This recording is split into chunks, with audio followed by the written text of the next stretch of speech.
prioritas ya. Kadang dari kamar mandi dia nggak langsung mandi, tentang anak ngomong, "Ma, aku mau sekolah, Ma," kan dibungkus bikin makanan baru mandi gitu. Makan itu baru Bikin makan buat anak lah gitu. nyiapin makanan anak-anak. Ya baru mandi. Ngantar sekolah dulu. Wow. Bismillahirrahmanirrahim. Assalamualaikum warahmatullahi wabarakatuh. Waalaikumsalam. Innal hamdalillah nahmaduhu wa nasta'inuhu wa nastahdihi wa na'udzu bihi min shururi anfusina wa sayyiati a'malina may yahdihillahu fala mudilla lahu wa may yudlil fala tajida lahu waliyyan mursyida. Asyhadu an la ilaha illallah wahdahu la syarika lah wa asyhadu anna Muhammadan abduhu wa rasuluhu la nabiyya ba'dahu. Allahumma shalli ala Muhammadin wa ala alihi wa ashabihi ajma'in. Kita lanjutkan kajian fikih kita tentang mandi. Kemarin sudah kita bahas pekan lalu mandi dan kewajiban-kewajibannya. Baru kita bahas tentang kewajiban mandi yang pertama. Kenapa harus mandi? Yaitu yang pertama adalah khurujul mani bi syahwatin fil naumi awil yaqdah min dzakarin aw unsa. Jadi ketika seseorang keluar mani ya dengan syahwat ataupun tidak, dengan syahwat ya, kalau dengan syahwat baik tidur ataupun tidak tidur, laki ataupun perempuan, maka wajib mandi. Syaratnya dengan syahwat. Nah begitu ya, dengan syahwat. Ini kita bahas Bapak rahimahullah tentang hal ini karena ini bagian daripada syarat sahnya sholat, yaitu suci. Nah, suci dari hadas. Hadas besar mewajibkan mandi, hadas kecil mewajibkan wudu. Nah, kalau wudu dan mandinya benar, sholatnya diterima. Tapi kalau mandi dan wudunya tidak benar, sholatnya tidak diterima. Nah, begitu. Makanya wajar bisa jadi, naudzubillah dari bukan kita, mudah-mudahan bangsa ini banyak berdoa, tapi doanya belum tentu dikabulkan. Kenapa? Karena sholatnya tidak diterima. Kenapa sholatnya tidak diterima? Karena wudhunya nggak betul, mandinya nggak betul. Nah begitu. Atau nggak mandi bahkan, karena nggak tahu caranya mandi. Nah begitu. Kalau wudhu masih bisa dilihat orang, kalau mandi bisa nggak dilihat orang. Nah kan gitu. Nah ini pentingnya ngaji di situ, pentingnya belajar. Maka tadi saya baca surat dalam surat Al-Isra, ya kan? Maka yuridul akhirata, siapa yang menginginkan akhirat, wasa'ala dan usaha untuk akhirat. Nah begitu. Usahanya serius, ya. Sa'yaha. Ada namanya maf'ul mutlak, disebutkan maf'ulnya itu dengan kata-kata dari kata kerjanya wasa'alaha sa'yaha, itu penekanan di situ ya. Wa huwa mu'minun, dengan dasar dia iman, faulaika kana sa'yuhum masykura, maka usaha mereka itu masykura, akan diterima. Begitu. Jadi kalau kita mandi sholat, terus kemudian sholat, insya Allah, tapi dengan catatan mandinya betul. Begitu. Minimal ikhtiar. Nah begitu. Salah satu penyebab mandi apa? Mani keluar. Nah begitu. Dengan syahwat. Tentunya dikeluarkan kapan? Disebutkan di sini. Idza kharajal mani min ghairi syahwatin. Bal marad li maradin aw yaruddu fala yajibul ghusl. Kemarin kita bahas tentang ini. Kalau keluar mani tanpa syahwat, maka tidak wajib mandi. Begitu. Kenapa tidak syahwat kok keluar? Bisa jadi karena sakit, bisa jadi karena kedinginan. Nah begitu. Mungkin kalau di sini nggak terasa dingin, lalu bapak nanti yang ke puncak dingin pak, nginep nggak pak? Nginep nggak? Kalau nginep berarti harus bawa, siap-siap kedinginan, kan gitu kan? Begitu ya, siap-siap kedinginan kan gitu. Bawa istri kan gitu. Maksudnya begitu, ya kan? Karena di sana banyak nawarin villa, terus kita mampir, oh villa gitu kan? Pak ada selimutnya sekalian, nah begitu. Kan? Itu ini kalau di puncak begitu, makanya Allah kasih peringatan itu di puncak ya, di Cianjur, kan gitu. Nah ini yang pertama tentang mani. Tentang mani yang kedua, idza talama wa lam yajid maniyan fala ghusla alaihi. Mimpi hubungan suami istri, gitu kan? Tapi tidak keluar mani. maka tidak wajib mandi. Idzan tabaha minan naumi fawajada balalan wa lam yadhkur ihtilaman. Pas bangun tidur, itu yang ketiga, kondisi ketiga, kok sarungnya, selimutnya basah, tapi nggak inget mimpi atau enggak. Nah, begitu. Ya, ini kasus yang ketiga. Ya. Jadi kalau seperti itu bagaimana? Idza tayaqqana annahum maniyun fa alaihi ghusl. Kalau dia yakin itu ada mani, wajib mandi. Gitu. Ya, li'anna dhahir anna khurujahu kana lihtilamin nasyah. Karena keluarnya mani itu, basah itu, ya pasti ada karena ada mimpi, cuma dia lupa mimpinya apa. Nah, begitu. Ya kan? Fa in syakka falam ya'lam, kalau dia ragu, ini air apa ini? Ragu-ragu terus nih. Ya, apakah ini mani atau bukan? Nah, begitu. Maka kalau untuk yakinnya, maka dia mandi supaya selamat, ihtiyatun, jaga-jaga. Nah, begitu. Nah, kalau Mujahid bilang kalau ragu-ragu nggak usah mandi. Nah, begitu. Itu Mujahid dan Qatadah. Mujahid itu muridnya Ibnu Abbas. Ya. Jadi la husla hatta yakin alma mani, sampai dia yakin bahwa air itu adalah mani. Nah, begitu. Itu kondisi yang ketiga. Jadi ragu-ragu saya tadi mimpi atau tidak. Nah, begitu. Tapi kalau untuk yakinnya, jaga-jaga, mandi. Itu Bapak kalau kita punya masalah di masing-masing kita. Yang keempat, akhasa bintiqalil mani inda syahwah fa amsaka dzakarahu falam yakhruj fala ghusla alaihi. Dia terasa mau keluar tapi kemaluannya tidak mengeluarkan, begitu, maka tidak wajib mandi sampai mengeluarkan itu zakarnya, ya, kemaluannya mengeluarkan mani, begitu, itu wajib mandi kalau sudah mengeluarkan. Tapi kalau belum, enggak. Jadi wajibnya mandi karena keluarnya tadi, ya, dari zakar atau dari kemaluan, ya, dari kemaluan ibu-ibu, ya kan gitu. Itu yang keempat, kondisi yang keempat. Yang kelima, dalam bajunya atau pakaiannya itu ada mani. Kapan keluarnya? Layak lamu waktu husulihi atau waktu keluarnya khuruji. Nggak tahu kapan keluarnya. Sementara dia sudah sholat. Nah, baru ketahuan deh, ini kok ada capnya begini kan gitu, begitu, ya. Ya, bagaimana? Maka orang seperti itu wajib mengulangi sholatnya, ya, mengulangi sholatnya dengan mandi dulu. Nah, begitu, ya. Jadi terakhirnya kapan ini? Ini kok kelihatan kapan nih? Oh, pas tidur saya sebelum duhur, kan gitu misalnya. Sebelum duhur saya tidur, sementara sholat asar. Gimana? Ngulanginya kapan? Sholat duhurnya dan asarnya. Itu Bapak-Bapak. Ini sejak kapan dia ingat terakhir kapan nih saya pakai ini kok keluar ini, kan gitu kan, begitu. Kecuali mayatul ala annahu qabla, kalau sebelum sholatnya misalnya sholat asar baru, oh tadi pas sholat duhur saya ketiduran, ujuk-ujuk kok ada, ini saya nggak tahu, keluar di sarung saya ada cap kering, di pakaian saya ada keringnya, di sini ada nempel, begitu. Nah, maka seperti itu kondisinya. Jadi itu yang kelima tentang keluarnya mani. Jadi pertama tentang yang wajib mandi adalah keluarnya mani dengan syahwat, baik laki ataupun perempuan, saat tidur ataupun saat bangun, begitu, ya. Itu yang pertama. Yang kedua, as-sani iltiqa'u al-khitanaini, bertemunya dua khitan, maksudnya dua kemaluan, laki perempuan. Nah, gitu. Kalau laki sama laki tidak boleh, nggak ada dasarnya. Perempuan sama perempuan juga tidak ada, begitu. Itu namanya LGBT. Nah, begitu, ya. Itu yang mengundang bencana, begitu. Bencana itu diundang gara-gara manusia mengundangnya, begitu. Nah, ini sudah kena gempal malah didatangkan dari Amerika, begitu Pak.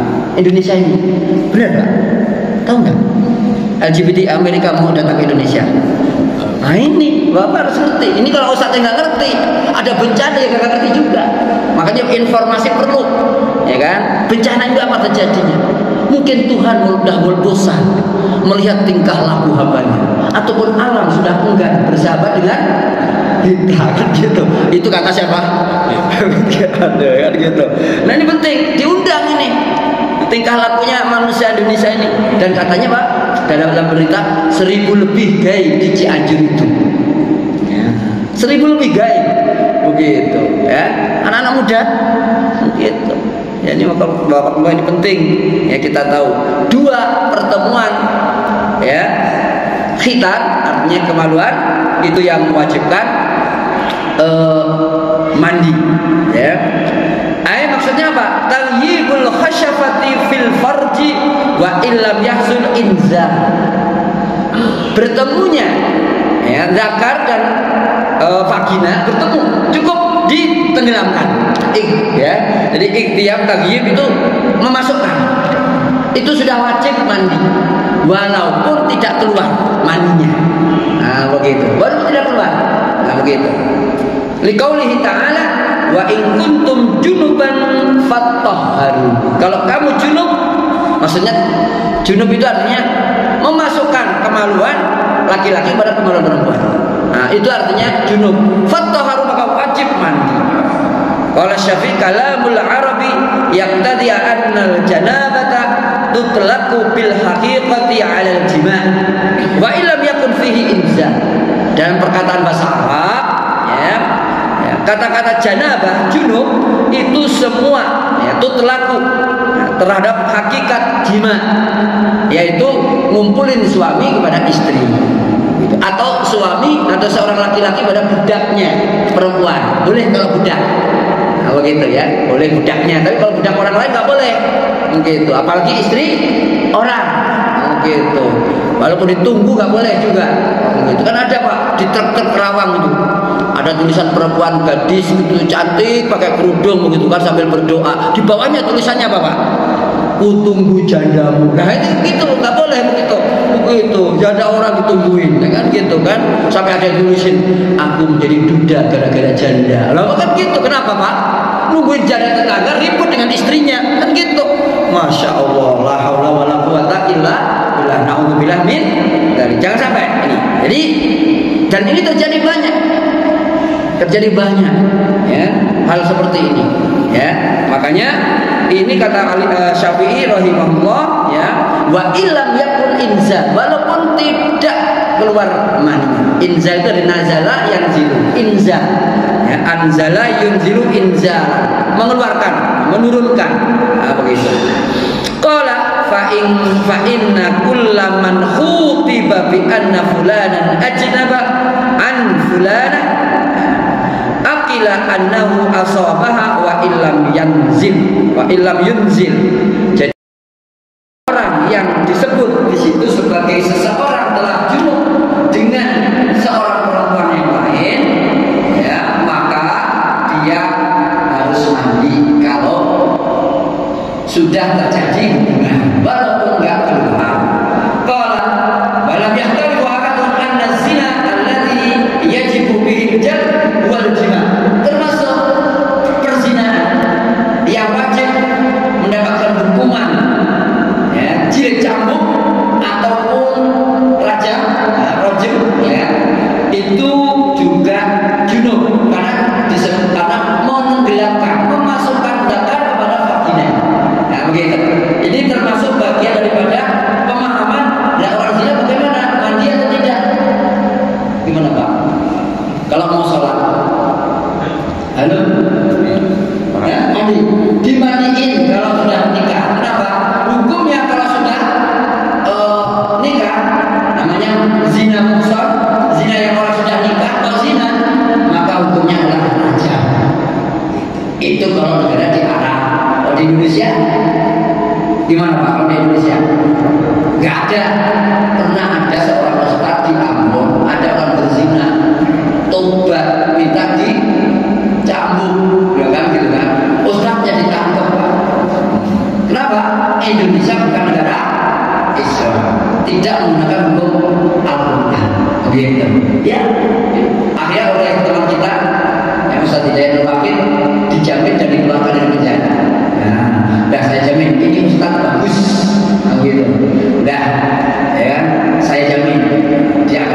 aja.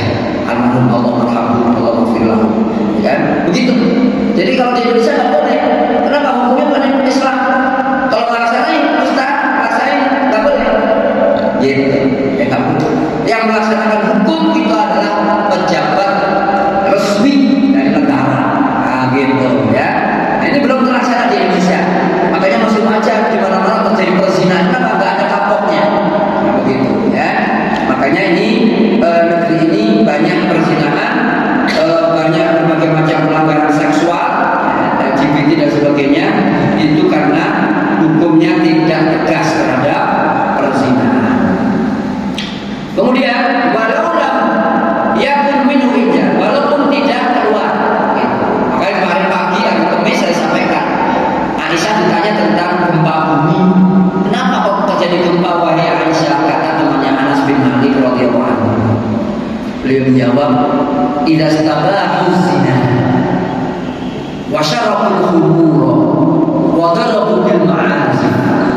Kalau semua orang sudah banyak yang menghalalkan, membolehkan perzinahan dan minum-minuman yang memabukkan, khamr dan teman-temannya, dan juga bermain-main musik, gharaba fi samaihi, Allah yang di langit tercemburu.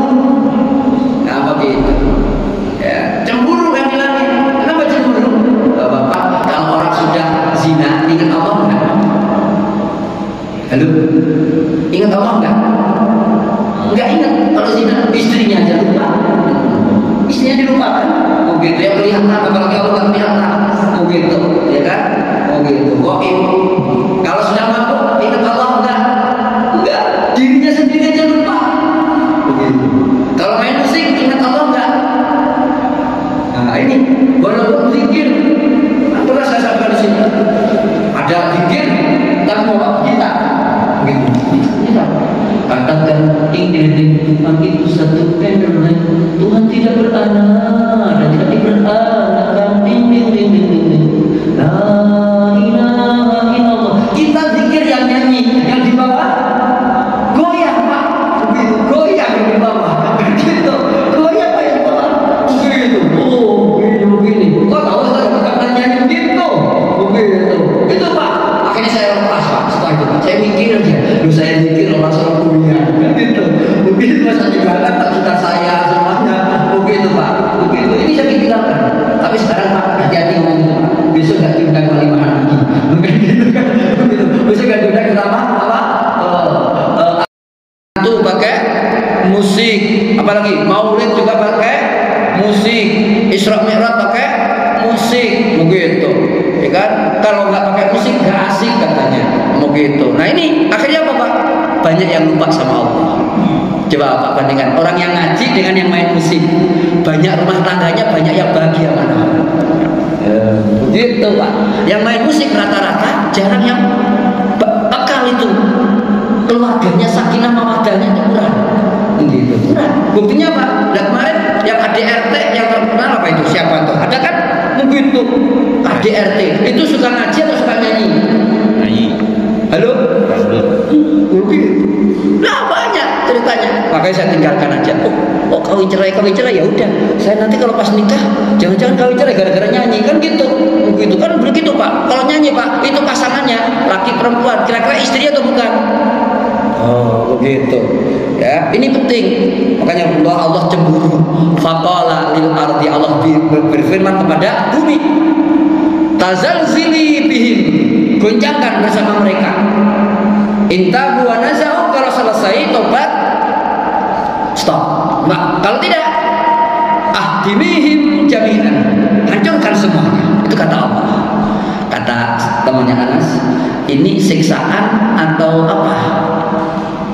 Aisyah menjawab, qalat mau'izatan wa rahmatan lil mu'minin. Gempa yang ada itu adalah pelajaran, nasihat dan rahmat bagi orang beriman. Pelajaran bagi yang masih hidup, rahmat bagi yang sudah wafat. Insya Allah mati syahid. Ya, tertimpa tangga, tertimpa tembok, tertimpa rumah, tertimpa pohon, ya, tenggelam, ya, terbenam. Kalau mukmin, insya Allah baik. Mau itu pelajaran bagi yang masih hidup, rahmatan juga yang masih hidup jamaah itu. Sedikit apapun Allah akan terima. Oh gitu. Ini kalau orang beriman. Semua urusannya batas. Nakalan wa adzaban wa sultan lil kafirin atau lil kafirin. Siksaan, adab dan kemurkaan bagi orang yang kafir. Oh gitu. Ini kata Anas, ini hadis yang paling aku sukai setelah Rasulullah yang saya dengar. Oh gitu. Artinya ini ketika ada bencana itu disebabkan diundang oleh masyarakatnya dengan zina, dengan musik, dengan mabuk-mabukan. Nah kalau zina bagaimana? Apakah wajib mandi? Tidak. Kenapa? Kalau yang dirajam mati dimandikan. Hebat. Kalau zaman Indonesia belum ada hukum yang jelas tentang ini bagaimana? Nah ini perzinahan harus stop. Gitu, di stop ya. Tapi masalahnya Bapak bagaimana nyetop, mau diundangkan, dibuat undang-undang tentang perzinahan bahwa orang yang melakukan zina itu adalah pekerja sama dengan Pak Jerry dan yang lainnya kerja di Suzuki, di pabrik-pabrik, di kantor-kantor, itu punya hak asasi manusia. Gitu. Apa namanya, undang-undang ketenaga kerjaan masuk karena disebut bukan sebagai orang yang disebut yang jelek di bahasa Jawa itu lonte, begenggek, bukan, tapi disebut PSK. Apa PSK? Pekerja seks komersial. Begitu. Pekerja Pak akan disahkan Pak ini. Kalau disahkan Pak nggak boleh ganggu. Ada undang-undangnya tak boleh. Nah ini penting siapa yang buat undang-undang? Eksekutif dan legislatif. Itu pentingnya kita punya wakil. Kalau nggak punya wakil maka kita diam. Orang Islam hanya sedikit. Makanya banyak undang-undang lolos karena undang-undang perzinahan ini termasuk bagian yang diloloskan. Kalau kita nggak hati-hati. Nah begitu. Itu tentang orang yang zina. Kalau yang belum nikah, ghairu muhsan, maka dicambuk 100 kali. Kalau budak berzina 80 kali dicambuk. Nah begitu ya. Ini yang harus kita ingat ya. Naudzubillah, mudah-mudahan kita tidak terjadi di keluarga kita perzinahan. Naudzubillah, dan kita dijaga oleh Allah. Begitu. Ya kalau ngebet, ya, kalau ngebet gimana, nikah lagi. Dengan catatan bahagiakan istri yang pertama. Nah, gitu ya. Bahagiakan istri yang pertama, jangan buat sedih. Nah, begitu. Kalau pas seneng nikah lagi dua gitu kan, seneng kan dia. Istrinya sedih, lapor ke ustaz gitu kan. Begitu datang ke rumah ustaz, bagaimana ustaz gitu. Kalau seneng aja lupa sama ustaz. Kalau sedih datang ke rumah ustaz itu Pak. Begitu ya. Begitu. Nah, ini penting, jangan sampai ya. Gitu. Kalau seneng, istri pertama seneng, datang ke rumah ustaz, guru ngaji gitu. Ustaz jangan nyangka setan ya, ditakutin gitu kan. Begitu ya. Begitu kan. Ini penting ya, supaya kita tak pernah ada ribut Pak. Rumah tangganya ribut sampai anaknya itu Pak. Anaknya bukan di sini ya. Ribut anaknya itu sampai nggak mau cakap sama orang tuanya, sama ayahnya. Begitu. Dilaporkan ke pengadilan coba oleh anaknya. Coba. Begitu. Padahal bapak itu sayang banget pada anaknya, pak istri-istrinya. Begitu. Tanah rumah dibelikan gede sekali. Begitu. Masya Allah. Ini Pak, jangan sampai ya ribut. Gitu. Itu karena pemahaman di negeri kita ini tentang pernikahan belum sempurna. Nah, begitu ya. Diberi pelajaran pernikahan ketika masih dalam kondisi kosong agama. Gitu kan. Makanya banyak ribut, ya kan? Begitu banyak ribut. Ya. Itu tentang kalau berzina. Idza jalasa baina syu'abiha al-arba' tsumma jahadaha faqad wajabal ghusl. Jadi kalau kata Rasulullah hadisnya, apabila 4 cabang, nah, 4 cabang sudah bertemu, ya, maksudnya apa? Tangan 2, kaki 2, 4, ya kan? Tsumma jahadaha artinya apa? Tagyid, melakukan hubungan. Nah, memasukkan kemaluannya kepada kemaluan lawan jenisnya, ya kan gitu kan? Faqad wajabal ghuslu, maka wajib mandi siapapun dia. Nah begitu ya. Anzala aw lam yunzil, keluar ataupun tidak. Rawahu Muslim dan Ahmad ya. Ini tentang iltiqa'u al-khitanaini ya. Kata Nabi yang lain ya. Ani Nabi sallallahu alaihi wasallam, "Idza asabal khitanani idza asabal khitanani faqad wajabal ghusl." Kalau 2 kemaluan bertemu maka wajib mandi.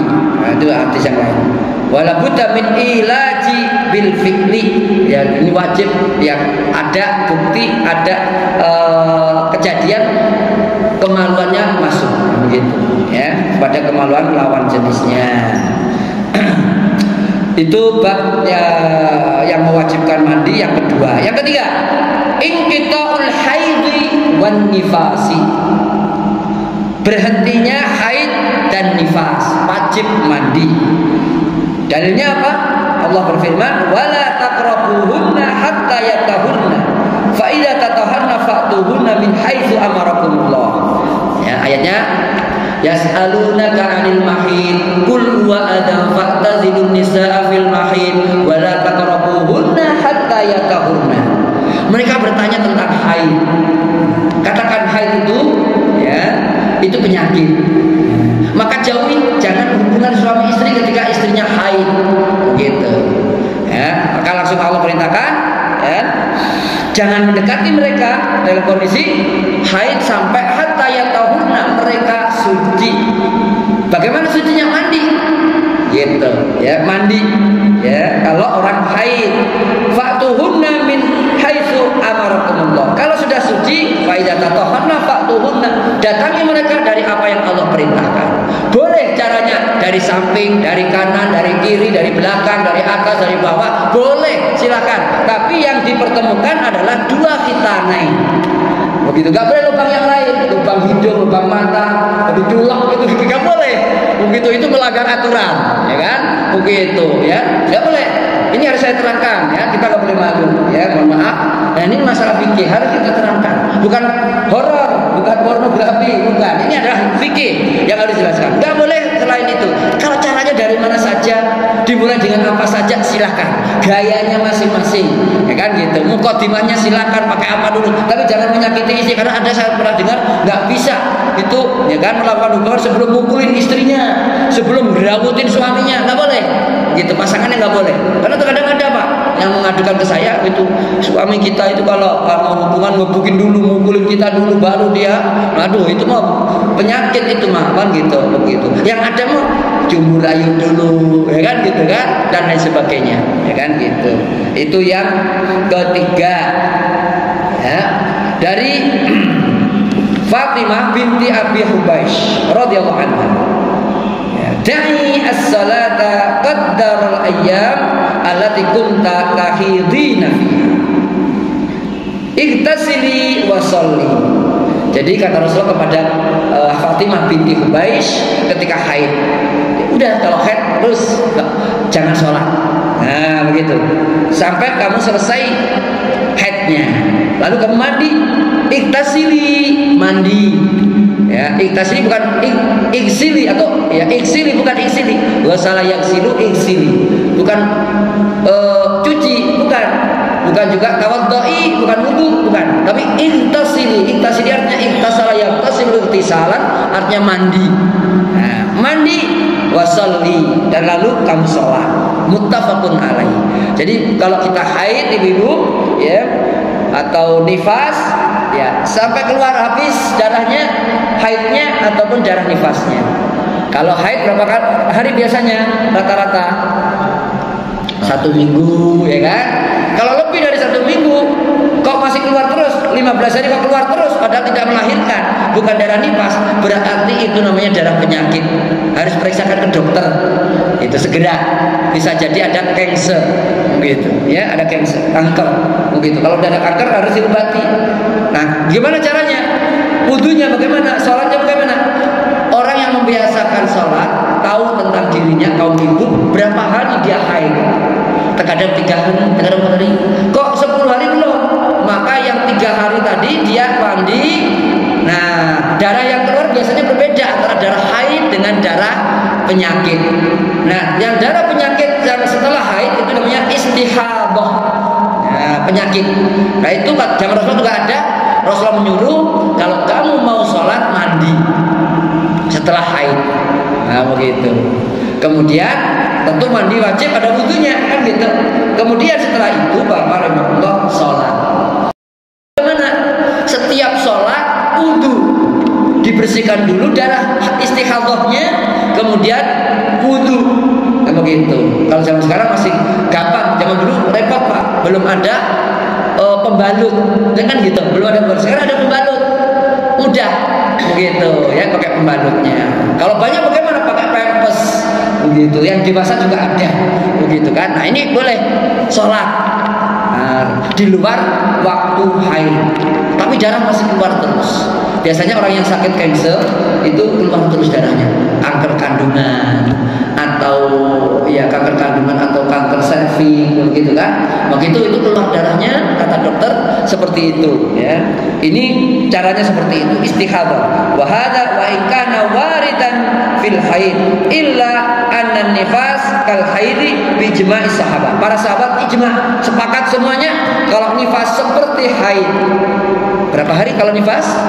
Biasanya ibu-ibu 40 hari. Berapa? Bapak pernah ngitung nggak ibu-ibu nifasnya? 40 hari ya. Hah? Bukan gitu, nungguin dia malah. 40 hari ya. Betul ibu-ibu ya, 40 hari.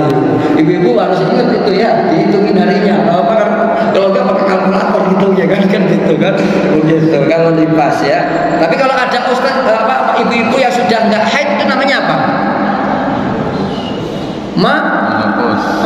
Itu ya begitu, itu nggak usah mandi udah lanjut bahkan gitu kan, sudah nggak haid lagi ya begitu. Ini juga para sahabat. Fa'in waladat walam yarid adam, kalau melahirkan tapi tidak keluar darahnya, faqila alaihal ghusl, wajib mandi juga. Waqila la ghusl alaih, ada yang mengatakan yang lain tidak wajib. Nah, nas yang seperti itu nggak ada, berbeda para ulama. Nah, ya udah, yang enak mandi atau enggak? Mandi yang bersih kan gitu kan. Walaupun boleh enggak mandi. Itu yang ketiga. Jadi yang pertama yang mewajibkan mandi apa tadi? Yang pertama Pak? Keluar mani dengan syahwat. Yang kedua bertemunya dua khitan. Nah, dua kemaluan. Yang ketiga nifas atau haid. Yang keempat al-mautu. Orang mati wajib mandi, tapi nggak boleh mandi sendiri. Ya, kenapa? Nggak ribut nanti tetangga kan, begitu kan? Wah, mandi sendiri jebur ke kolam sendiri lah, bahaya kan? Begitu dimandikan. Matal muslimu wajib taghsiluhu ijma'an. Kalau seorang muslim meninggal wafat wajib dimandikan. Nah, begitu. Walaupun wajibnya kifayah. Alat tafsir nanti jelentrehannya keterangan rinci tentang kematian. Nah, begitu. Jadi janabah ya, bukan janabah. Jenazah, tentang jenazah. Itu yang keempat. Jadi kalau meninggal wajib dimandikan. Begitu. Maka di masjid harus disiapkan perangkat-perangkatnya dan amilnya disiapkan. Begitu ya. Saya dulu tahun 97 mengadakan training pelatihan ya penanganan jenazah di Masjid Al Hidayah. Nah, saya yang ngajarin berapa tahun yang lalu berarti 25 tahun yang lalu saya ngajarin sama kan itu. Kalau di sini udah ada amilnya yang sudah ngerti memandikan. Boleh nanti diadakan di sini, undang DKM masjid seluruh setiap Mekah dan sekitarnya diundang sini cara memandikan jenazah, penanganannya sebelum meninggal, sampai meninggal dan seterusnya. Begitu, dan cara memandikannya, menguburkannya, apakah perlu dibuka dulu atau tidak itu pocongnya begitu kan. Kenapa kok dibuka? Kalau dibuka kenapa diikat segala waktu berangkat kan gitu. Begitu. Ada yang tanya begitu Pak, begitu dibuka biar apa? Biar napasnya bisa jalan. Ya kagak bisa. Diikat itu gara-gara memang supaya diikat kan gitu. Lalu sampai kuburan dibuka lagi. Itu kok Ustaz diem aja daripada ribut. Gitu, urusan jenazah sampai ribut dibawa ke kuburan kan gitu. Ada lagi diadanin, dikomatin di dalam gitu kan. Itu ada dalilnya atau tidak? Begitu. Perasaan saya itu orang adzan, itu orang sholat yang masih hidup. Kalau orang mati diadanin ya.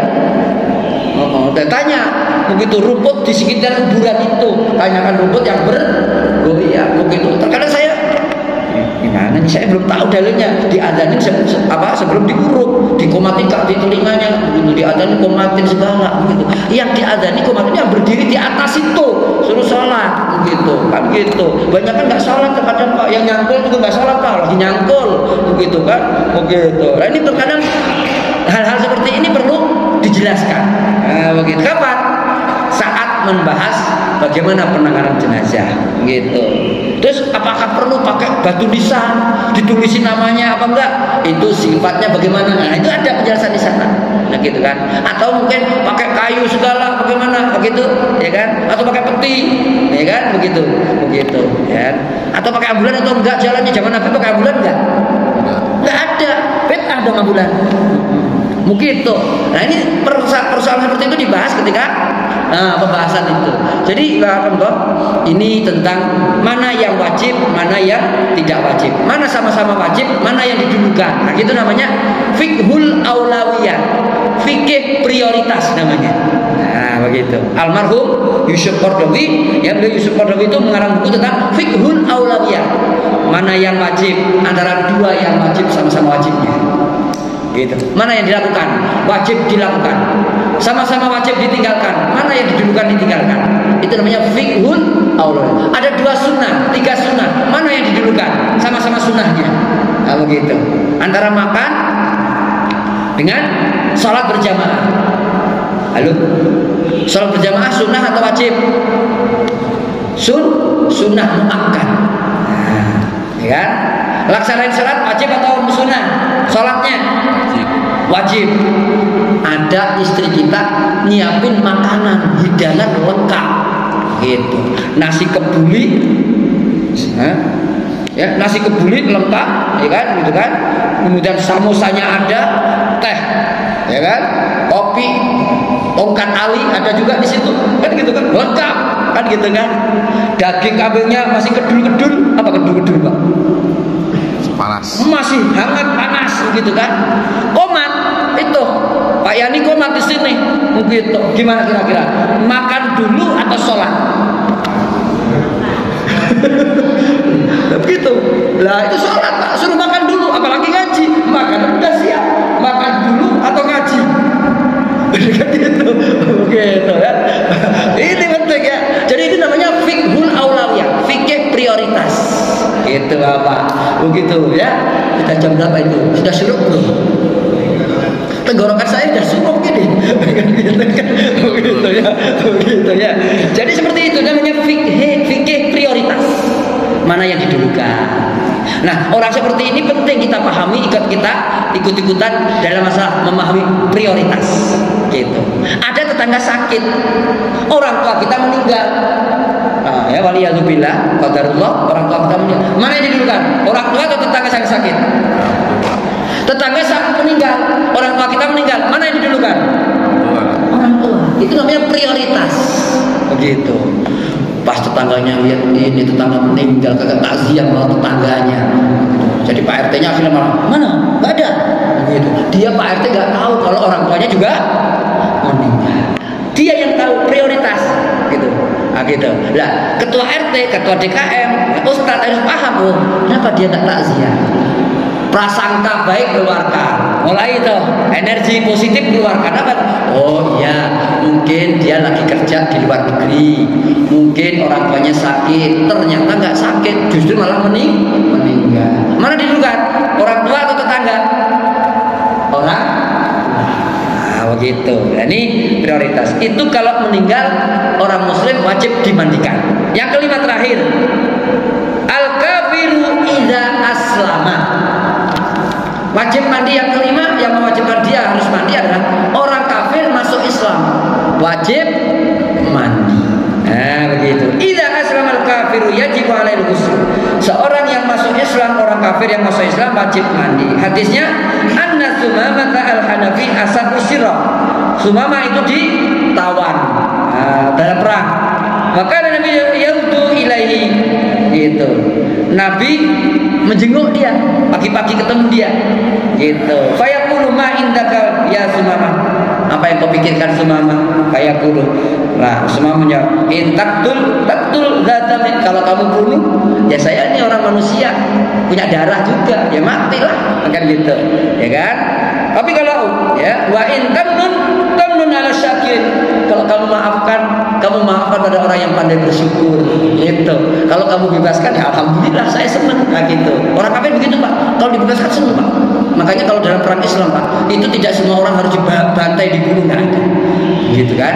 Ya kan? Nggak ada rawe-rawe ratas, malam-malam untuk habisin semua, nggak ada. Islam itu pemaaf. Kalau dalam perang, ya, dalam perang pemaaf, apalagi di luar perang, nah, begitu kan? Wa intarudul mala, ya, tu'tika minhu masyita, nu'tika minhu masyita. Kata Sumamah pada Rasulullah, kalau kamu ingin ya harta ya saya tebus lah, gitu. Saya kasih harta semaumu. Wa kana ashabu Rasul yuhibbunal fida wa yaqulun ma nasna bi qatli hadza. Ya. Para sahabat Rasul menghendaki fida, apa tebusan. Kalau dibunuh harta nggak dapat. Tapi kalau dibebaskan dapat tebusan, dapat uang, dapat harta. Dia ya masih hidup dan jadi orang baik. Oh gitu. Para sahabat muslim, tebus saja ya Rasulullah biar dapat uang kan gitu. Begitu. Ya ini dunia dapat, akhirat dapat. Gitu barakallahu ya. Ya mana sahabat qatli hadza. Famarra alaihi Rasul, para sahabat ya melihat Rasulullah melewati orang tadi, fa aslama. Ditebus akhirnya. Fahallahu wa ba'atsa bi ila haiti Abi Thalhah. Ya, akhirnya disuruhlah Sumamah pergi ke kebunnya Abu Thalhah yang kemarin pernah saya sampaikan waktu pagi-pagi bahwa Abu Thalhah punya kebun yang paling ia cintai, yang paling ia sukai dekat Masjid Nabawi, akan disedekahkan pada Allah dan Rasulnya, maksudnya diwakafkan. Ya. Kata Rasulullah SAW, tahan untuk kerabatmu, nah, begitu. Ini namanya tanah Abu Thalhah, kebun kurma, namanya Bairuha. Bairuha itu ada sumber airnya. Rasulullah nyuruh Sumamah mandi di kebunnya Abu Thalhah, begitu, ya. Mandi, ya begitu, ya. Wa amarahu an yaktasila faghtasala. Lalu dia mandi, wa shalla raka'ataini, salat 2 rakaat. Ya begitu, ya. Faqala Nabi, laqad hasuna islamu akhikum. Ya, kata Nabi, ini sudah benar Islamnya saudaramu. Apa itu? Pas masuk Islam mengucapkan 2 kalimat syahadat, ya kan? Mandi dulu tentunya ya, mandi dulu diajari. Belum tahu kan, diajarin dulu. Wudu dulu kecuali kaki, kemudian disiram seluruh tubuh, kemudian digosok-gosok, kemudian terakhir kakinya. Pakai sampo, pakai sabun gitu kan. Kemudian kaki terakhir. Disiram enggak tuh sampo sabunnya? Disiram lah. Masa masih sholat pakai masih ada busanya begitu kan, begitu. Jangan kayak orang Papua. Orang Papua itu teman saya, ya kan, namanya Ustaz Fadlan Garamata. Itu pas di sana itu ribuan orang masuk Islam, Pak. Mandi di kali, dikasih sampo, kasih sabun, begitu, ya kan? Begitu kan? Ya, biasa jalan bareng sama saya waktu sebelum ke Papua beliau, ya kan, Tambatan Gontor beliau. Nah, beliau itu ngasih sabun, mandi Pak, orang-orang ribuan sebelum syahadat Pak, mandi. Lah dikasih sabun kan seneng Pak, lari, jangan disiram lagi wangi. Begitu Pak, dicium-cium Pak, begitu. Sini kata Ustaz Fadlan, dipanggil semua. Udah masuk aja ke kali, jebur, gitu kan. Sudah diajarin wudunya, kemudian diajarin mandinya. Jebur selesai, coba cium lagi rambutnya, cium rambut temannya. Oh iya masih wangi kan, gitu kan. Itu Pak seneng, gara-gara sampo sama sabun Pak, itu banyak kampung-kampung masuk Islam. Gitu, Pak. Makanya Pak, tapi kalau Cianjur perlu juga sabun, tapi jangan dicium-cium ya. Beda Papua sama Cianjur, ya kan. Begitu. Dan orang Papua begitu Pak, jarang mandi, pas dikasih mandi wangi. Ini banyak masuk Islam Pak. Karena zaman selain Islam, orang itu dilarang mandi, diuri-uri biar tetap bodoh, biar tetap kotor, begitu. Itu namanya apa? Adat yang tidak boleh dihilangkan, begitu. Kalau Islam, adat yang bagus boleh diteruskan. Kalau yang jelek nggak mandi, bagaimana? Kan gitu. Ya harus dirubah. Ini kata Rasulullah SAW, setelah betul Islamnya, ketika mau masuk Islam, ya sudah ada kesadaran. Mandi dulu, baca sholat, baca syahadat, dan sholat 2 rakaat. Itu saja yang mewajibkan mandi. Gitu. Saya kembalikan kepada Bapak. Ada pertanyaan? Silakan. Semoga sholat kita oleh Allah diterima, karena wudhu kita, mandi kita sudah kita pelajari dari bab tentang kapan kita mandi. Berikutnya lagi nanti insya Allah bulan depan, mudah-mudahan panjang umur kita semua dan sehat. Ma yahrumu 'alal junub. Nah, apa yang diharamkan ya ketika sedang dalam kondisi junub. Nah, gitu. Alhamdulillah. Silakan Pak Haji. Kadang-kadang ada sebagian itu buat besar. Kadang-kadang prioritasnya Pak Ustaz habis junub. Kadang-kadang mungkin makan anakmu sekolah dulu, mandi, habis itu kemana nih? Kadang-kadang prioritas ya. Kadang-kadang dari kamar mandi dan nggak langsung mandi, tentang anak ngomong, "Ma, aku mau sekolah, Ma." Terus diburu bikin makanan, baru mandi gitu. Makan itu baru Bikin makan buat anak lah gitu. nyiapin makanan anak-anak. Ya, baru mandi. Ngantar sekolah dulu. Wah. Nggak ada sekolah dulu. Ya nggak apa-apa. Asal, ya kan, mandi itu kapan aja, sesuai dengan waktu sholatnya. Jadi begitu. Jadi nggak mandi Pak, misalnya hubungan suami istri, ya kan? Gitu kan? Begitu. Terus nggak mandi dia, wudu lagi, wudu aja, hubungan lagi, kan gitu kan? Mindo namanya. Tahu bahasa Padangnya apa? Bahasa awaknya mindo. Nambah. Nambah Pak, begitu. Boleh Pak, begitu. Lah ada nangis, kunci dari dalam. Begitu ya, begitu. Itu kalau mau baru begitu Pak, kunci dari dalam, kan gitu kan? Begitu Pak. Di RT 8 begitu, kan gitu kan? Begitu. Jadi mana yang dulu kan? Mandi dulu atau anak dulu? Anak dulu. Makan suapin, tidur ingat ditepuk-tepuk lagi, mindo lagi, kan gitu. Itu kalau gak dikasih makanan anak-anak nggak bisa mindo Pak. Nggak bisa nambah lagi. Begitu. Itu pentingnya ngerti agama. Gitu. Makanya banyak ribut suami istri, bisa jadi mau mindo nggak bisa. Kenapa? Suaminya malah minta terus, begitu anaknya nangis. Begitu anak nangis, itu anak nangis itu kan gitu. Begitu.